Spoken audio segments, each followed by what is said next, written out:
اب دوسری بات یہ یاد رکھیں کہ اگر کوئی دنیا میں آدمی محض خواہشات نفسانی کے لیے شادی کرے تو 25 سال کی عمر میں تو وہ کنواری لڑکی ڈھونڈتا ہے، کوشش کرتا ہے کہ مجھ سے کم عمر لڑکی ملے، یعنی میری عمر سے چھوٹی ملے۔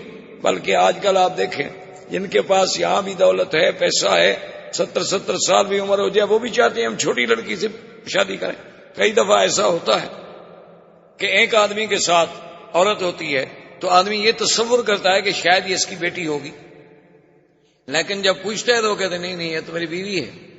تو یعنی آج کا بندہ بھی اگر وسائل ہیں تو وہ یہ چاہتا ہے کہ میری عمر 70 سال ہو تو بیوی مجھے 15 سال کی ملے، 20 سال کی ملے، 25 سال کی ملے، کیونکہ ہم پر خواہش نفس زیادہ غالب ہے۔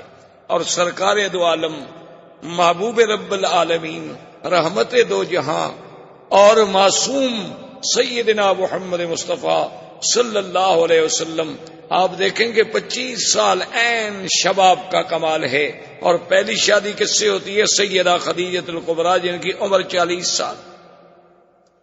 چلو ایک منٹ کے لیے ہم دشمنوں کی بات مان لیں کہ جی وہ تو ایک ضرورت تھی اور امیر عورت تھی اور سردار قبیلے کی عورت تھی، حضور کو اپنے تحریک چلانے کے لیے سرمایہ کی ضرورت تھی تو حضور پاک نے ایک عورت سے شادی کر لی، چلو اس کے بعد تو حضور فوراً اس کا مال لینے کے بعد اور شادی کر لیتے۔ لیکن حضور پاک نے 25 سال سے لے کر 50 سال کی عمر مبارک تک اور کوئی شادی نہیں کی، یعنی 25 سال صرف حضور پاک کے گزرے تو سیدہ خدیجہ کے ساتھ جو ایک بوڑھی عورت ہیں، 40 سال کی عمر رسیدہ ہیں، پہلے 2 مردوں کی بیوی رہ چکی ہیں، تو سمجھ آیا کہ حضور کا خواہشات نفسانی کا تو کوئی مسئلہ ہی نہیں تھا۔ اور پھر حضور صلی اللہ علیہ وسلم کا اپنے وجود مبارک پر اتنا اللہ نے انہیں کنٹرول عطا فرمایا تھا کہ بی بی عائشہ فرماتی ہیں کہ جب چاہو حضور کو دیکھو روزے رکھ رہے ہیں تو معلوم ہوتا تھا کہ افطار ہی نہیں کریں گے، اور افطار کر لیا تو معلوم ہوتا تھا روزے بھی نہیں رکھیں گے، اور کبھی دن میں بھی روزہ، رات میں بھی روزہ، دن میں بھی روزہ، رات میں بھی روزہ۔ اچھا، اور بیویوں پہ نظر ڈالیں، بی بی ام سلمہ پہ نظر ڈالیں، بی بی سودا پہ نظر ڈالیں، جن کے بڑھاپے کا یہ عالم تھا کہ انہوں نے کہا کہ یا رسول اللہ ہمیں تو اب کوئی خواہش ہی نہیں ہے، لہذا ہمارا دن جو ہے وہ بی بی عائشہ کو دے دیا جائے، یعنی وہ بھی بوڑھی عورت ہے۔ اچھا، اصل وجہ کیا تھی شادیوں کی؟ اس میں اللہ کی حکمت تھی۔ بی بی زینب سے کیوں شادی ہوئی؟ تاکہ جاہلیت کی رسم ٹوٹے۔ جاہلیت میں ایک رسم تھی کہ جس کو کہہ دیتے تھے کہ یہ میرا بیٹا ہے، زبانی بیٹا بنا لیتے، تو اس بیٹے کی بیوی کو بھی وہ حقیقی بیٹے کی بیوی کے برابر سمجھتے تھے کہ اس سے بھی نکاح حرام ہے۔ کیوں؟ یہ بیٹا جو ہم نے کہہ دیا، تو اللہ پاک نے اس قانون کو توڑا کہ یہ رسم جاہلیت ہے، صرف بیٹا کہہ دینے سے کوئی بیٹا نہیں بن جاتا۔ اب حضرت زید رضی اللہ تعالی عنہ جنہیں حضور نے اپنا بیٹا بنایا اور جن کو سارے صحابہ کہتے تھے زید بن محمد صلی اللہ علیہ وسلم، یہ زید کون ہے؟ اصل میں یہ زید بن حارثہ۔ ان کو راستے میں کسی نے پکڑ لیا۔ قبیلے آتے ہیں نا، سفر کرتے ہیں، راستے میں قبیلے والوں نے پکڑ لیا، مکے میں آ کے بیچ دیا کہ یہ غلام ہے، حالانکہ وہ بیچارے غلام نہیں تھے۔ بک گئے جب تو پھر بی بی خدیجہ نے خریدا، تو اب یہ غلام بن گئے بی بی خدیجہ کے۔ تو جب سرکار دو عالم صلی اللہ علیہ وسلم کی شادی ہوئی تو بی بی خدیجہ نے زید کو دیا حضور کے حوالے کہ آپ آج کے بعد میرے غلام نہیں ہوں گے بلکہ غلام ہوں گے محمد مصطفیٰ کے، اور آپ نے حضور صلی اللہ علیہ وسلم کی خدمت کرنی ہے۔ حضرت زید حضور کے اتنے قریب آئے، اتنی خدمت کی، حضور نے خوش ہو کے انہیں اپنے بیٹے کا لقب دے دیا اور فرمایا کہ زید تم غلام نہیں، تم میرے بیٹے ہو۔ تو لہذا لوگوں نے بھی انہیں زید بن محمد، زید بن محمد صلی اللہ علیہ وسلم کہہ کے پکارنا شروع کیا۔ اب اللہ کی شان دیکھیں کہ ان کے والد حارث وہ جناب تلاش کرتے کرتے کرتے کرتے مکے میں پہنچ گئے، اور انہیں پتہ لگا کہ تمہارا بیٹا تو یہاں موجود ہے زید۔ انہوں نے جا کے زید کو پکڑا، جب پکڑا تو پہچان لیا، آخر بیٹا بیٹا ہوتا ہے۔ انہوں نے کہا کہ بیٹا میں تو مدت ہو گئی تمہیں ڈھونڈتے ڈھونڈتے، باپ ہے، اولاد تو بڑا ایک سب سے بڑی کمزوری ہے انسان. یعنی اللہ تبارک و تعالی رحمت فرمائے انما اموالکم و اولادکم فتنہ، اولاد اور مال جو ہے سب سے بڑی آزمائش ہے. تو بڑی محبت کے ساتھ ملے اور نے کہا کہ اچھا ہوا تم مجھے مل گئے اور تم مہربانی کرو میرے ساتھ چلو. اور وہ حضور کی خدمت میں حارث، انہوں نے آگے عرض کیا کہ یا محمد صلی اللہ علیہ وسلم، یہ میرا بیٹا ہے زید، یہ غلام نہیں ہے. ہم تو پیچھے بڑے آزاد قبیلے کے لوگ ہیں، اس میں غلامی کوئی نہیں. یہ تو سفر کر رہا تھا، قبیلے والوں نے ظلم کیا، پکڑ لیا، مکے میں آ کے بیچ دیا، اور اب مجھے پتا چلا ہے کہ یہ آپ کا غلام ہے. مہربانی کریں آپ اس کو اجازت دیں کہ یہ میرے ساتھ واپس جائے، آخر میرا بیٹا ہے. حضور پاک صلی اللہ علیہ وسلم نے فرمایا کہ حارثہ، ہم اس میں انصاف کریں گے، ہم کسی کے ساتھ زیادتی نہیں کریں گے.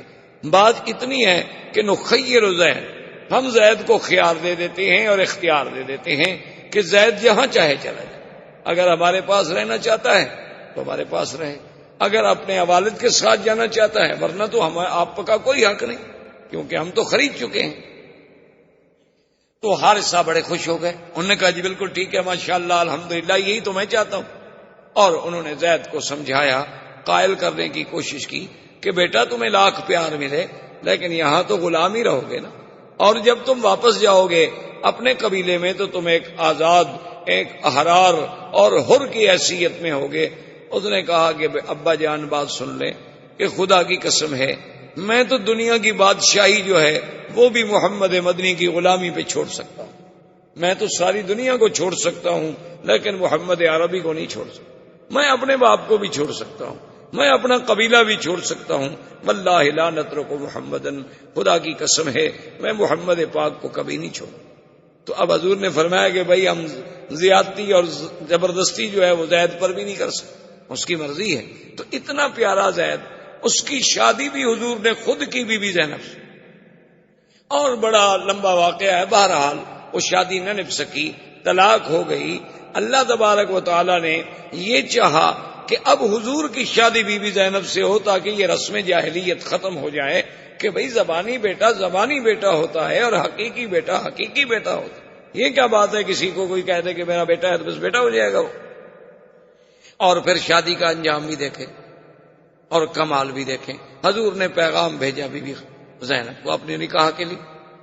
ویسے بھی حضور کی پھوپھی کی بیٹی تھی اور زید کی طلاق کی وجہ سے وہ دل شکستہ بھی تھی. حضور نے جب پیغام بھیجا، اس زمانے کی بیویوں کی بھی شان نرالی. تو بی بی نے جواب یہ بھیجا، اس نے کہا کہ بات یہ ہے کہ حضور پاک سے تو اعلیٰ، افضل، اجمل، اکمل دنیا میں کوئی اللہ کی مخلوق میں پیدا ہوا ہی نہیں اور نہ ہوگا، لیکن میں شادی نہیں کر سکتی. استخیر ربی، میں اپنے اللہ سے جب تک مشورہ نہ کر لوں میں جواب نہیں دے سکتی ہاں میں یا نہ میں استخارہ کروں گی.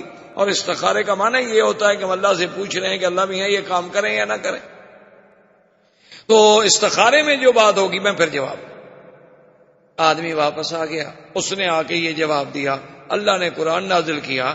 بی بی زینب کہتی ہیں کہ ما لبث الا قلیلا، تھوڑا سا وقت گزرا تھا کہ میں حیران ہوئی کہ حضور میرے گھر میں آئے اور بغیر پوچھے اندر تشریف لے آئے، اجازت بھی نہیں لی، اذن بھی نہیں مانگا. تو میں حیران ہو گئی کہ اللہ کا نبی کسی کے گھر میں آئے اور بغیر اذن، بغیر اجازت کے اندر تشریف لے آئے، یہ کیا ہو گیا؟ تو حضور پاک نے فرمایا کہ زینب تم کس بات کا اذن کہہ رہی ہو؟ اللہ نے قرآن نازل کر دیا ہے کہ فلما قضا زید منہا وطرا زوجناکہا لکی لا یکون علی المؤمنین حرج، کہ محمد پاک ہم نے تمہارا نکاح عرشوں سے کر. تو اس لیے بی بی زینب کہا کرتی تھی باقی بیویوں سے کہ تم کس بات پہ میرا مقابلہ کرتی ہو؟ تمہارے نکاح تو ماں باپ نے کیے اور تمہارے نکاح زمین پہ ہوئے، یہ تو میں ہی ایک عورت ہوں جس کا نکاح اللہ نے کیا اور عرش پہ ہوا. تو اب بتائیں جناب، یہ نکاح اللہ کے حکم سے ہو، اس میں حضور صلی اللہ علیہ وسلم کی تمنا کا، بلکہ حضور تو چاہتے تھے کہ یہ نہ ہو. حضور تو یہ چاہتے تھے کہ زید طلاق نہ دے، یہ رشتہ قائم رہے، لیکن اللہ کے حکم سے رشتہ ہوا. اسی طرح آپ دیکھ لیں بی بی صفیہ، جب خیبر فتح ہو گیا اور اللہ نے مسلمانوں کو غلبہ دیا، یہودی زیر نگیں آ گئے، انہوں نے جزیہ دینا طے کر لیا، خیبر کے تمام قلعے فتح ہو گئے۔ تو بی بی صفیہ جو ہیں یہ خیبر کے سردار کی بیوی تھیں اور ایک بہت بڑے سردار کی بیٹی تھی، بہت بڑے سردار کی بیٹی تھی۔ وہ مال غنیمت میں جب آئیں تقسیم میں، حضرت دہیہ حضور صلی اللہ علیہ وسلم کے صحابی ان کے حصے میں آ گئے۔ تھوڑی دیر کے بعد کچھ صحابہ حضور کی خدمت میں آئے، انہوں نے کہا کہ یا رسول اللہ صلی اللہ علیہ وسلم، اللہ نے ہمیں عزت دی، غلبہ دیا، نصرت دی، فتح دی، بہرحال یہودی کچھ بھی ہوں اہل کتاب تو ہیں، اور پھر وہ اس وقت ختم ہو گئے، ان کی قوت ختم ہو گئی، مدینے سے نکال دیے گئے، خیبر میں آئے، خیبر میں ذلیل ہو گئے، مسلمانوں کے باج گزار بن گئے۔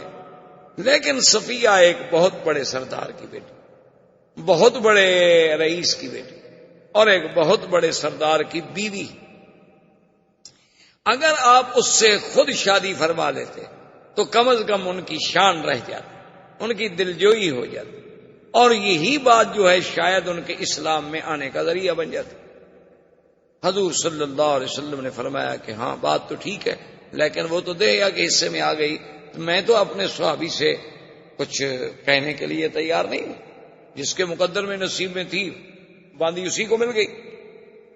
صحابہ نے حضرت دہیہ سے پوچھا تو نے کہا واللہ، اب دیکھیں سارا سلسلہ قدرت کی طرف سے، انہوں نے کہا واللہ، انہوں نے کہا خدا کی قسم ہے میں نے تو اس وقت تک بی بی صفیہ کو دیکھا ہی نہیں، باوجود اس کے وہ میرے حصے میں آ گئی، لیکن میں نے تو نظر ہی نہیں پڑی۔ اگر حضور چاہتے ہیں تو میرا تو اپنا جسم و جان قربان ہے، چاہے جائے کہ ایک جاریہ، ایک غلام لڑکی جو مجھے ملی ہے میں حضور کے لیے قربان نہ کر سکوں، یہ کوئی بات ہے؟ تو بہرحال حضور صلی اللہ علیہ وسلم نے اس وجہ سے شادی کی۔ اب اس بات کو دیکھیں کہ جب شادی ہو گئی تو بی بی صفیہ کے چہرے پر ایک نشان، تو سرکار دو عالم رحمت للعالمین حبیب کبریا حضرت محمد مصطفیٰ صلی اللہ علیہ وسلم، آپ نے ایک دن پوچھا کہ صفیہ ما ھذا، یہ کیا نشان؟ اس نے کہا حضور نہ پوچھیں تو اچھا ہے۔ حضور نے فرمایا اب تو میں نے پوچھ لیا۔ انہوں نے کہا حضور پھر آپ کو شاید میرا جواب ناگوار گزرے، آپ نے فرمایا وہ بھی نہیں، جو بات ہے بتا دو۔ انہوں نے کہا حضور بات یہ ہے، اتنا عرصہ قبل میں نے خواب دیکھا تھا کہ ایک آسمان سے چاند اترا ہے اور میرے ساتھ آ کے بستر پہ لیٹا، یہ میں نے خواب دیکھا۔ تو صبح میں نے یہ خواب جو ہے اپنے شوہر کو بتلایا کہ میں نے رات یہ خواب دیکھا ہے کہ آسمان سے ایک چاند آتا ہے اور آ کے میرے پہلو میں میرے بستر پہ لیٹ جاتا ہے، تو میرے خامد نے غصے میں آ کے مجھے مارا تو یہ میرا زخم ہو گیا۔ اس نے کہا اچھا حل تریدین ازواجک بمحمد، یہ خواب تم اس لیے دیکھ رہی ہو کہ تم محمد مصطفیٰ کی بیوی بننا چاہتی ہو، حالانکہ وہ تو یہودی۔ اور چاند دیکھنے سے بھی کیا ہو گیا، ان کو پتا تھا کہ یہ چاند کی تشبیہ جو ہے اس دنیا میں اگر کسی کے ساتھ تھوڑی سی بھی مماثلت کرتی ہے تو وہ صرف حضور صلی اللہ علیہ وسلم کی ذات۔ تو اب شادی سے پہلے اس کا خواب آنا اور وہ اللہ کے حکم کے بغیر تو خواب نہیں ہو سکتا۔ اسی طریقے سے آپ دیکھیں بی بی صفیہ کے علاوہ اور بی جو ہے سیدہ حفصہ، اسی طریقے سے حضور صلی اللہ علیہ وسلم کی جتنی بیویاں، بی بی میمونہ، یہ جو آپ مدینہ منورہ جاتے ہیں نا نوریہ کے قریب جن کا مزار ہے، یہ وادی صرف ہے، یہ بی بی میمونہ یہاں سے ہیں، اور ان کا بھی عجیب بات ہے کہ ولدت بصرف ونکحت بصرف وتزوج بها بصرف وماتت بصرف، کہ بی بی پیدا بھی اسی علاقے میں ہوئی، نکاح بھی اسی جگہ ہوا، حضور نے بی بی بھی اسی جگہ بنایا، اور پھر موت بھی اسی جگہ آئی اور دفن بھی اسی جگہ ہوئی۔ اسی طریقے سے آپ دیکھ لیں حضور صلی اللہ علیہ وعلا آلہ واصحابہ وسلم کی ایک بی بی ہیں جویریہ، یہ جویریہ جو ہیں یہ نضر بن حارث کی بیٹی ہیں۔ نضر بن حارث جو ہیں یہ بنی المصطلق کا بہت بڑا سردار ہے، اس نے حضور کے خلاف جنگ کرنی چاہی، حضور نے حملہ کیا، فتح ہو گئی، شکست کھا گیا، اور یہ بیوی جو تھی یہ حضور صلی اللہ علیہ وسلم کے پاس آئیں تو حضور صلی اللہ علیہ وسلم کو عرض کیا گیا حضور کہ نضر بن الحارث ٹھیک ہے آپ کا دشمن ہے، لیکن وہ بن المستلق کا ایک بہت بڑا سردار، اور یہ سردار کی بیٹی ہے، اگر یہ آپ کے گھر میں آ جائے تو تالیف قلب ہو جائے گی۔ حضور صلی اللہ علیہ وسلم نے قبول کیا تو بی بی عائشہ فرماتی تھی کہ اس بیوی جیسی، بی بی جویریہ جیسی عورت خوش قسمت میں نے کوئی نہیں دیکھی۔ تو لوگوں نے پوچھا کہ بی بی وہ کیسے؟ انہوں نے کہا کہ جب حضور نے شادی کر لی تو جس صحابی کے گھر میں کوئی بی بی باندی بن کے، کنیز بن کے ملی تھی اسی خاندان سے، فَآتَقُوهُمْ فَأُوتِقَتْ مِئَةُ امْرَأَةٍ، انہوں نے کہا، سب نے کہا بھی آزاد کر دو، اب تو ان کا حضور سے رشتہ ہو گیا، حضور کے رشتہ داروں کو ہم گھر میں غلام بنا کے کیسے رکھیں، کنیز بنا کے کیسے رکھیں؟ تو اس بیوی کی وجہ سے 100 لڑکی کو آزادی ملی، تو اس جیسی خوش قسمت بیوی کیسے ہو سکتی؟ بی بی ام حبیبہ ابو سفیان کی بیٹی، پہلا خاوند جب فوت ہو گیا، حضور صلی اللہ علیہ وسلم سے شادی ہوئی تو ایک ایک نکاح پہ آپ نظر دوڑائیں، ایک نکاح میں بھی حضور صلی اللہ علیہ وسلم کی خواہش نفسانی یا حضور صلی اللہ علیہ وسلم کی تمنا آپ کو نظر نہیں آئے گی، بلکہ اللہ کا احکام، اسلام کا پھیلانا، دین اسلام کی قوت کا ذریعہ بننا، اور وہ دین جس نے قیامت تک چلنا ہے۔ حضور کی داخلی زندگی کے بارے میں ہمیں کون خبر دے؟ یعنی خارجی زندگی تو صحابہ کے سامنے، لیکن حضور کی داخلی زندگی، حضور کے گھر کی زندگی، حضور کی نیند، حضور کی تہجد، حضور کا رات کا پڑھنا، حضور صلی اللہ علیہ وسلم کا گھروں میں بیٹھنا، حسن معاشرت، یہ ساری چیزوں کا سبق کون دے سکتا تھا؟ اس لیے اللہ کو منظور یہ تھا کہ حضور صلی اللہ علیہ وسلم کی تعدد ازواج ہوں، تاکہ یہ بھی ایک ذریعہ بنے دین مصطفیٰ صلی اللہ علیہ وسلم کو پورے عالم میں پھیلنے۔ اور پھر عدل دیکھیں، اللہ نے ہر مسلمان مرد کے لیے 4 بیویوں کی اجازت دی کہ ہر آدمی 4 بیویاں کر سکتا۔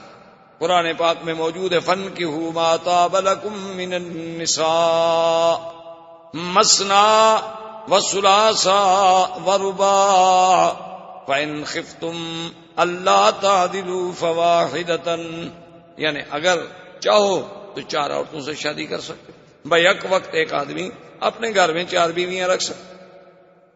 اچھا، اب اگر فرض محال ایک بیوی مر جائے، 3 ہو گئی، تو پھر چوتھی شادی اور کر سکتا۔ 2 بیویاں مر جائیں تو اب 2 شادیاں اور کر سکتا ہے۔ فرض محال خدا نہ کرے جھگڑا ہو گیا، اس نے ایک بیوی کو طلاق دے دی تو پھر 3 بچ گئی، تو اب ایک اور بیوی کر سکتا ہے۔ لیکن ادھر دیکھیں، اللہ نے اپنے نبی کو 9 بیویوں تک کی تو اجازت دے دی، لیکن پابندی کیا لگا دی؟ اللہ نے حکم فرما دیا کہ میرے نبی آج کے بعد آپ ان بیویوں کے بجائے اور کوئی شادی نہیں کر سکتے، کہ اس میں سے کسی کو طلاق دے دیں اور شادی کر لیں، نہیں، یا ان میں کوئی بیوی مر جائے تو اس کے بدلے میں اور بیوی لے آئے، نہیں، بس اب اللہ نے آپ کے مقدر میں یہ رکھ دی، یعنی اجازت تو 9 کی دے دی، لیکن آگے ہمیشہ کے لیے پابندی لگا دی۔ آگے اللہ تبارک و تعالی نے پابندی لگا دی۔ یہاں عام آدمی کو 4 کی اجازت تو دی، لیکن آگے پابندی نہیں لگائی۔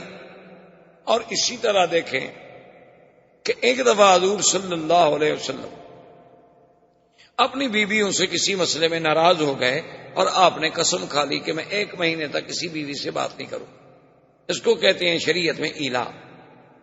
حضرت عمر رضی اللہ تعالی عنہ کو جب پتہ چلا کہ حضور نے اپنی بیویوں کو طلاق دے دی، تو حضرت عمر تشریف لائے اور بی بی حفصہ سے بے حد ناراض، اور انہوں نے کہا کہ دیکھو تم لوگ حضور کو ہر وقت تنگ کرتی ہو، خرچہ چاہیے، اور حضور خرچہ دیتے ہیں تو تم صدقہ و خیرات کر دیتی ہو، اور حضور صلی اللہ علیہ وسلم کو پریشان کرتی ہو ہر وقت، تو یہ بات جو ہے باعث خطرہ ہے، اور ہو سکتا ہے کہ حضور نے اگر طلاق دے دی تو اللہ تو قادر ہے حضور کے لیے اور بیویوں کا انتظام کر لیں، اللہ کو کیا مشکل ہے۔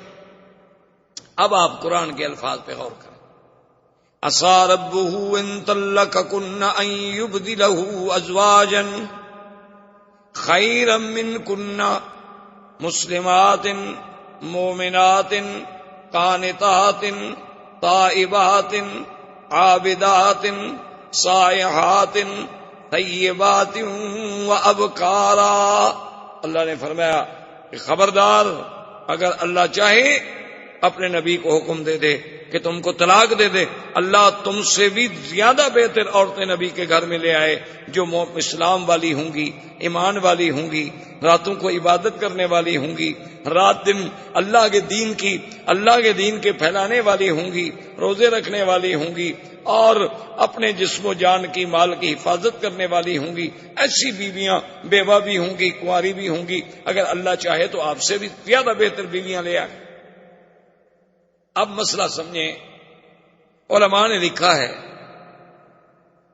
کہ اللہ کے نبی نے کسی بیوی کو پھر طلاق نہیں دی، اور اللہ نے یہ بھی حکم کر دیا کہ حضور اب یہ آپ کی بیویاں ہیں، ان کے بجائے اور تبدیل بھی نہیں ہو سکتی۔ تو علماء نے یہیں سے نقطہ نکالا کہ ان بیویوں سے اور کوئی بیویاں اچھی ہوتی تو اللہ بدل دیتے، کیونکہ ان سے اور اچھی کوئی کائنات میں اور پیدا ہی نہیں ہوئی تھی، تو اس لیے اللہ نے بدلی ہی نہیں، ورنہ اللہ چاہتے تو ان سے اچھی ہوتی تو اللہ تبارک و تعالیٰ اور بدل دیتے۔ اچھا پھر دیکھیں قرآن کیا کہتے ہیں، سیبات و ابکارا، بیوہ اور کنواریاں۔ انہوں نے کہا یہی ترتیب دیکھ لو کہ پہلے شادی حضور کی بیوہ سے ہے اور کنواری کی بعد میں ہے، تو اللہ نے بیوہ کا پہلے ذکر کیا، کنواری کا بعد میں ذکر کیا، تو جس سے اشارہ ہوا کہ میرے نبی یہ ہم نے آپ کے لیے چن لی ہیں، یہ مسلمات بھی ہیں، مومنات بھی ہیں، قانتات بھی ہیں، تائبات بھی ہیں، عابدات بھی ہیں، سائحات بھی ہیں، ان سے اچھی بیویاں دنیا میں نہیں۔ تو یہ ساری تو پھر اللہ نے چن کے نبی کے لیے فیصلہ کیا، اس میں حضور کی ذات پہ اتہام لگانے کی یا حضور صلی اللہ علیہ وسلم کی ذات پہ حملہ کرنے کی کسی کو کیوں، ما سوا اپنی گمراہی کے یا اپنی بدباطنی کے اور کوئی اس میں وزن یا حقیقت یا دلیل کوئی۔ اب جناب دیکھیں کہ حضور کی شادی کے بعد سرزمین مکہ میں جو بڑا ایک مشہور یعنی واقعہ پیش آیا وہ تھا تعمیر کعبہ۔ یعنی ابھی حضور کو نبوت کا اعلان نہیں ہوا، لیکن حضور کی شادی ہو گئی۔ حضور صلی اللہ علیہ وسلم کی زندگی میں آپ کے عین شباب میں کعبۃ اللہ کی تعمیر کا فیصلہ ہوا۔ دار الندوہ میں تمام مشرکین کے سردار اکٹھے ہوئے اور انہوں نے فیصلہ کیا کہ بھئی کعبہ شریف بہت بوسیدہ ہو گیا ہے، اس کی تعمیر دوبارہ ہونی چاہیے۔ اور اس کی تعمیر جو ہے، اب مسئلہ یہ تھا کہ حضرت ابراہیم علیہ السلام نے کعبے کی تعمیر کی تھی پتھروں سے، جیسے آپ کے سامنے، اور مکے والے لوگ جو تھے وہ پتھروں کی تعمیر جانتے ہی نہیں تھے۔ یعنی سرزمین مکہ میں پہلے پتھروں سے گھر نہیں بنائے جاتے تھے، وہاں گھر بنتے تھے مٹی کے، جیسے آپ نے دیکھا نا اپنے دیہاتوں میں، آپ جانتے ہیں نا، مٹی کی کچی کی دیواریں کھڑی کر کے اوپر چھپر سے ڈال دیا، گھر بن گیا۔ تو اسی طرح سے مشرکین مکہ کے لیے ایک مسئلہ یہ تھا کہ بھی خدا کا گھر تو بنائیں، لیکن سوال یہ ہے کہ یہ پتھروں کی تعمیر ہم کیسے کریں، اور اگر پتھروں کی تعمیر ہم کریں تو پھر فاصلہ چھت کا بہت بڑا ہوگا، اس کے لیے لکڑی، شیطیر اور کڑیاں اور یہ کہاں سے لے آئیں۔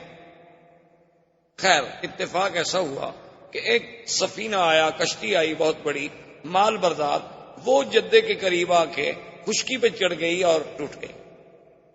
مکے والوں کو پتہ چلا کہ بھی ایک کشتی آئی ہے اور وہ بہت بڑی کشتی ہے اور ٹوٹ گئی ہے۔ انہوں نے کہا معلوم ہوتا ہے کہ اللہ میاں اپنے گھر بنانے کا کام ہم سے لینا چاہتے ہیں، اس لیے لکڑی کا تو انتظام ہو گیا۔ اب انہوں نے کہا بھی چلو لکڑی بھی وہاں سے ہم خرید لیتے ہیں، لیکن بنائے گا کون؟ تو چند دنوں میں خدا کی شان ہے کہ ایک قبط قبیلے کا آدمی جو ہے غلام، وہ مکے میں پہنچ گیا۔ اس نے کہا کہ میں تو کام ہی یہی کرتا ہوں پتھروں کی تعمیر کا۔ تو مشرکین مکہ نے کہا کہ دیکھا بھی اللہ راضی ہے، ادھر لکڑی کا انتظام کر دیا اور ادھر ایک مستری بھی بھجوا دیا، تو اب ہمیں کعبہ تو بنانا ہی بنانا ہے، لیکن آئے پہلے ایک شرط کرتے۔ سب سردار اکٹھے ہو کے بیٹھ گئے اور شرط پتہ ہے کیا تھی کہ اللہ یکون مال حرام، کہ اللہ کے گھر میں حرام کا پیسہ نہیں لگے گا۔ انہوں نے کہا اچھا، اب حرام کی خود تعریف سنیں کافروں سے، ہیں کافر ہو۔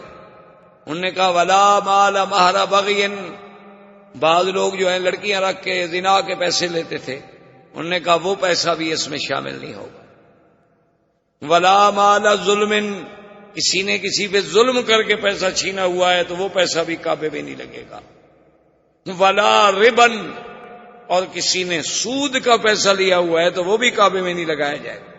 حالانکہ وہ سود کھاتے تھے، ان کے نزدیک کوئی سود حرام شرام نہیں تھا، نہ ان کے نزدیک کوئی زنا شنا حرام تھا، بھائی ایک بری بات تھی، لیکن حرام حرمت حلال کا تو کوئی مسئلہ ہی نہیں تھا ان کے نزدیک۔ لیکن کافر ہو کے فیصلہ کر رہے ہیں کہ اللہ کے گھر میں، اللہ کے اس کعبے میں نہ تو زنا کا پیسہ لگے، نہ ظلم کا، نہ سود کا۔ اب آپ خود اندازہ لگا لیں کہ آپ کے ملکوں میں جو سود سے مسجدیں بنتی ہیں ان کا کیا حکم ہے۔ بڑی بڑی مسجدیں بناتے ہیں انشورنس والے، بینک والے، ماشاءاللہ۔ حالانکہ ایک مسئلہ یاد رکھیں، جو مسجد حرام کے پیسوں سے بنائی جائے اس میں نماز نہیں ہوتی، جو مسجد زمین کسی سے ظلمن چھین کے بنائی جائے اس سے نماز نہیں ہوتی، جو مسجد گورنمنٹ کی زمین پڑی ہوئی ہے ان کی اجازت کے بغیر بنائی جائے وہاں بھی نماز نہیں ہوتی۔ نماز کے لیے تو پاک جگہ کی ضرورت ہے کہ وہ جگہ پاک ہو، وہ دیواریں پاک ہوں، اس میں پیسہ پاک ہو، پڑھنے والے پاک ہوں۔ تو اب یہ کافر ہیں، مشورہ کر رہے ہیں، مشورہ ہو گیا، اب اس کے لیے پیسے اکٹھے کیے تو پیسے تھوڑے ہو گئے، کیوں؟ حلال کے پیسے اکٹھے کرنا تو بہت تھوڑا ہے نا جی۔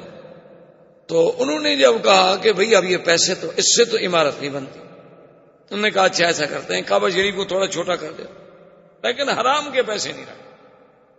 تو یہ جو ہجر اسماعیل ہے جس میں میزاب رحمت ہے، یہ حتیم جسے آپ کہتے ہیں، تو اس طرف سے انہوں نے کعبۃ اللہ کا کچھ حصہ باہر نکال کے دیوار اندر کر دی، کعبہ چھوٹا ہو گیا۔ تو انہوں نے کہا کعبہ شریف چھوٹا کر دو لیکن حرام کا پیسہ نہیں لگے۔ حلال کے پیسوں سے وہ لکڑی خریدی، سارا سامان تیار ہو گیا۔ اب مسئلہ یہ تھا کہ پہلے آخر کعبہ گرے گا تو بنے گا نا، اگر پہلی عمارت گرائی نہ جائے تو بنائے کیسے؟ اب انہوں نے کہا جی بات تو ٹھیک ہے لیکن گرائے کون؟ اللہ کے کعبے کو، اللہ کے گھر کو کون گرائے؟ یہ تو آج ہے نا لوگ فخر سمجھتے ہیں کہ جی ہم نے بابری مسجد گرا دی، ہم نے فلاں مسجد گرا دی، ہم فلاں مسجد گرا دے گئے، اور اس کی اینٹیں لگانا اور اکھاڑنا جو ہے وہ بھی عبادت شمار کیا گیا ہندوؤں کے نزدیک، کہ جو مسجد کی اینٹ اٹھا کے پھینک دے وہ بھی بڑا نیکی کا کام کر رہا ہے، اور جو دوسری جگہ سے آ کر اینٹ لگائے گا مندر کی وہ اور نیکی کا کام کر رہا ہے۔ جب عقل پہ پردے پڑ جائیں تو پھر اللہ ہی ہدایت دے سکتا ہے، انسان تو نہیں دے سکتا۔ انہوں نے کہا جی خدا کے گھر کو کیسے توڑیں؟ بڑی مشکلوں کے بعد ولید ابن المغیرہ ان کا بہت بڑا سردار تھا، اس نے کہا کہ بات سنو، میں بوڑھا آدمی ہوں، یہ ولید وہ ہیں جو حضرت خالد کے باپ۔ انہوں نے کہا میں بوڑھا آدمی ہوں، ایسا کرتے ہیں کہ پہلے کعبہ شریف میں توڑتا ہوں، اگر تو مجھے کچھ نہ ہوا تو فہو المراد، ہماری منت پوری ہو گئی، اور اگر مجھے کچھ ہو گیا تو چلو میں بوڑھا آدمی ہوں، کوئی جوان تو نہ مرے نا۔ اب جناب جب کعبہ توڑنے کے لیے آئے، آخر دیوار کے اوپر چڑھیں گے تو توڑیں گے، اندر دیکھا تو ایک بہت بڑا اژدہا، ایک بہت بڑا سانپ بیٹھا ہوا ہے۔ اب جناب بھاگے پیچھے، انہوں نے کہا بھی اندر تو سانپ بیٹھا ہوا، اگر ہم نے پتھر وتھر گرا بھی دیے وہ تو اندر بیٹھا ہوا ہے نا، اس کا کیا کریں گے؟ اور وہ اتنا بڑا ہے کہ اس کو ہم مار بھی نہیں سکتے۔ انہوں نے کہا کہ اب اس کا علاج یہ ہے کہ سب مل کے رات اللہ سے دعا مانگ کہ اللہ میاں تو ہماری نیتوں کو تو جانتا ہے، ہمارا مقصد تو تیرے گھر کی تعمیر ہے، کوئی توہین تو ہے نہیں، ہم اس لیے تو نہیں توڑ رہے کہ تیرے گھر کو مٹا دیں، ہم تو اس لیے توڑ رہے ہیں کہ یہاں نیا بنائے۔ تو کہتے ہیں کہ صبح جب ہوئی سارے قریش سرزمین کعبہ پہ موجود تھے کہ اجیاد کی جانب سے ایک بہت بڑا پرندہ آیا اور اس نے اس سانپ کو اپنے چونچ میں پکڑا اور اٹھا کے سب کے سامنے لے گیا۔ تو انہوں نے کہا بھی معلوم ہوتا ہے اللہ راضی ہو گیا، سانپ بھی چلا گیا۔ پھر بھی انہوں نے کہا کہ نہیں بھائی یہ ٹھیک ہے، سانپ تو چلا گیا لیکن بہرحال ولید ہی توڑے۔ تو ولید کو دال لے کے کعبے کی دیوار پہ چڑھا، 2-3 پتھر توڑ دیے۔ اس نے کہا اب تو آؤ، کچھ نہیں ہوا۔ انہوں نے کہا کہ نہیں، ابھی رات گزرنے دو، ہم پہلے ہاتھیوں کے بادشاہ کا حشر دیکھ چکے ہیں، وہ بھی کعبہ توڑنے آیا تھا، ہم تو اتنی غلطی نہیں کرتے۔ اب 24 گھنٹے گزر گئے، اس نے کہا بھی اب تو میں ٹھیک ہوں، اب تو کچھ نہیں ہوا۔ انہوں نے کہا نہیں، پہلے تم اپنے بچوں سے کہو کہ وہ تمہارے ساتھ کھڑے ہو کے توڑے۔ تو ولید اپنے بچوں کو لے کے چڑھا اور دیوار پہ پتھر توڑے، پھر سارے قریش ملے، وہ دیواریں توڑی گئیں، اس کے بعد کعبہ بنایا گیا۔ تو اس کعبے کی تعمیر میں سرکار دو عالم صلی اللہ علیہ وسلم بھی شریک، یعنی حضور پاک صلی اللہ علیہ وسلم بھی اس کعبہ بنانے میں شریک تھے۔ اب جب حجر اسود کا وقت آیا، اب سب قوم لڑنے مرنے پہ آ گئے۔ حضور پاک کی ذات تھی جنہوں نے چادر بچھائی، اور کہا قریشیوں سے کہ مت لڑو، تم ہر آدمی کو نے پکڑ لے اور اٹھا کے لے چلو۔ جب کعبہ کے قریب آئے حضور نے فرمایا تمہارا کام ختم ہو گیا، اب کعبۃ اللہ میں یہ پتھر جو ہے میں اپنے ہاتھ سے لگاؤں گا۔ تو حضور صلی اللہ علیہ وسلم نے اس حجر اسود کو اپنے ہاتھ سے کعبۃ اللہ میں رکھا۔ یہ اتفاق کی بات ہے کہ بعد میں کرامتا نے یہ یعنی حجر اسود جو ہے، کرامتا ایک بہت بڑا بے دین فرقہ گزرا ہے، انہوں نے ایک دفعہ اپنا کعبہ بنایا تھا بحرین میں، اور وہ اپنے کعبے کے لیے یہاں سے حجر اسود توڑ کے لے گئے۔ بعض تاریخوں میں ہے کہ 20 سال اور بعض تاریخوں میں ہے کہ 70 سال کا عرصہ جو ہے یہ پھر کرامتا کے پاس رہا۔ اچھا، اور خدا کی شان دیکھو کہ جیسے آج یعنی 1419 14 صدی کے بعد، کیونکہ میں 20ویں صدی کا ذرا قائل کم ہوں، ویسے آج کل تو بڑا پراپگنڈا ہوتا ہے نا، 20ویں صدی میں داخل ہو رہے ہیں، 20ویں صدی میں داخل ہو رہے ہیں، پتہ نہیں یعنی مسلمان ہو کے کافر بن رہے ہیں، کیا کر رہے ہیں، ہمیں سمجھ نہیں آئی آج تک کہ 20ویں صدی کہاں سے آ گئی۔ وہ بھائی 20ویں صدی تو عیسائیوں کی ہے، اس کا مسلمانوں سے کیا تعلق؟ یہ 1999 1998 یہ کیا ہے؟ یہ تو سن میلاد ہے، اس کا تعلق تو عیسائیوں سے ہے، مسلمانوں کے ساتھ کیا تعلق ہے 20ویں صدی کا؟ لیکن افسوس ہے ہر مسلمان اخباریں پڑھیں جناب 20ویں صدی میں ہم داخل ہو رہے ہیں اور 20ویں صدی میں ہم یوں داخل ہوں گے اور 20ویں صدی میں ہم یوں داخل ہوں گے۔ خدا کے بندے کون سا پہاڑ مار رہے ہو؟ 20ویں صدی میں تم داخل ہو رہے ہو، پتہ نہیں اللہ پہلے مار دے، تم کیسے داخل ہو رہے ہو؟ اتنی بڑی جہالت کی باتیں کرتے ہیں، یہ نہیں سوچتے کہ دشمن کا پراپگنڈا ہے کہ اسلام کی ہجری تاریخ ہمارے دماغوں سے نکل جائے، اتنا پراپگنڈا کر دیا جائے کہ اسلام کی عظمت کا جو نشان ہے تاریخ ہجرت وہ ہمارے دماغوں سے صرف ہو جائے۔ کبھی آپ نے سوچا ہے، آپ کہتے ہیں جی کہ یعنی اچھے خاصے پڑھے لکھے دوستوں میں کب بھی ہمارا درس ہو، کہتے ہیں نہیں منڈے شام، وہ بھی منڈے تو یہ مونڈے کو کہتے ہیں، چاند دیوتا، سنڈے سورج دیوتا، یہ تو کافروں کے نام ہے، آپ نے پتہ نہیں کہاں سے یاد کیے ہوئے، یہ سب کافروں کے نام ہے، ویڈنسڈے سنڈے منڈے ٹیوزڈے، یہ سارے جو ہیں یہ کافروں کے نام ہیں، جو سورج کے پجاری اور تاروں کے پجاری ان کے نام، ان کا اسلام سے کیا تعلق؟ اسلام سیدھی بات کرتا ہے احد اثنین ثلاثہ اربعہ، بس 1 2 3 4، یا وہ نام لیتا ہے جس کا نام قرآن نے لیا ہے، اذا نودی للصلاۃ من یوم الجمعۃ فاسعوا الی ذکر اللہ وذروا البیع، تو بہرحال اور سبت کا نام لیتا ہے تو قرآن نے نام لیا۔ اب جناب بہرحال کہنے کا مقصد یہ تھا کہ یہ شرف جو ہے یہ بھی سرکار دو عالم صلی اللہ علیہ وسلم کو نصیب ہوا کہ انہوں نے حجر اسود جو ہے، اب دیکھیں نا یہ اللہ کی قدرت ہے، سمجھ نہیں آتی، یعنی سیرت کے کس کس پہلو کو آپ دیکھیں۔ حجر اسود، اچھا زمزم پہ نظر ڈالیں، سیدنا اسماعیل کے پاؤں لگے، جبریل نے پر مارا، لیکن حضور نے جب زمزم پیا تو اپنا لعاب مبارک زمزم میں ڈال کے پھر وہ کنویں میں ڈال دیا، تاکہ قیامت تک امت کو ایک نبی کے پاؤں، ایک نبی نوری نبی حضرت جبریل کا پر اور محمد مدنی صلی اللہ علیہ وسلم کے لعاب کی برکت نصیب ہوتی۔ اسی طرح حجر اسود کو دیکھیں کہ اترا آدم کے ساتھ، رکھا ابراہیم نے، پھر جوڑا محمد الرسول اللہ صلی اللہ علیہ وآلہ آلہ واصحابہ وسلم تسلیما کثیرا کثیرا نے۔ زندگی باقی تو بات باقی، والسلام علیکم